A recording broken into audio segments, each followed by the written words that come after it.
Hello everyone, this is Ruchi and welcome back to this channel.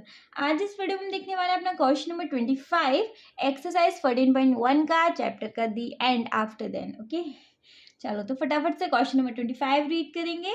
So the question number 25 is which of the following arguments are correct and which are not correct, give reason for your answer।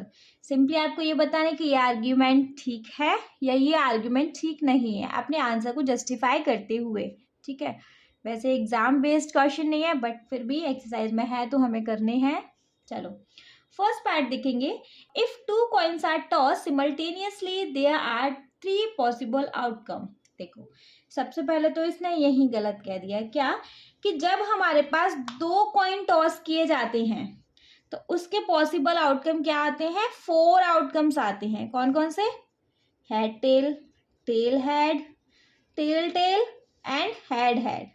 ठीक है, तो इसने यही गलत बोल दिया कि यहाँ इसके आउटकम 3 आए हैं 2 कॉइन टॉस करने पे। ठीक है, 2 हेड आए हैं, 2 टेल आए हैं एंड 1 ऑफ ईच, मतलब एक बार में या तो हेड टेल आया है या फिर टेल और हेड आया, मतलब इन दोनों में से कोई एक करके आया है।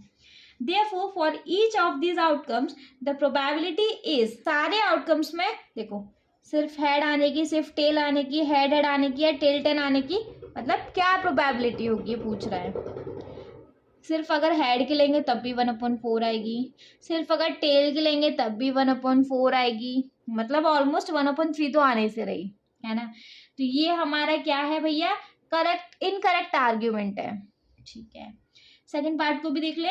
If a die is thrown, एक डाई थ्रो किया गया, देयर आर 2 पॉसिबल आउटकम। एक डाई थ्रो किया गया तो उसके 2 आउटकम्स निकले, क्या क्या? एन ऑड नंबर और एन इवन नंबर। मतलब ऑड नंबर आया तो उसने एक आउटकम डिनोट कर लिया। ऑड नंबर क्या? 1, 3, 5 और एक इवन नंबर आया विच इज 2, 4, 6। उसने इनको अलग अलग 2 आउटकम देख लिया। ठीक है, हम जब एक डाइस थ्रो करते हैं तो यही आउटकम आते हैं, बिल्कुल करेक्ट है यहाँ तक। Therefore the probability of getting an odd number, total outcome 2 हैं, 2 में से ऑड नंबर, अब हम इस पूरे को 1 ही तो मान रहे हैं, इस पूरे को 1, इस पूरे को 1, तो ऑड नंबर आने की क्या प्रोबेबिलिटी है?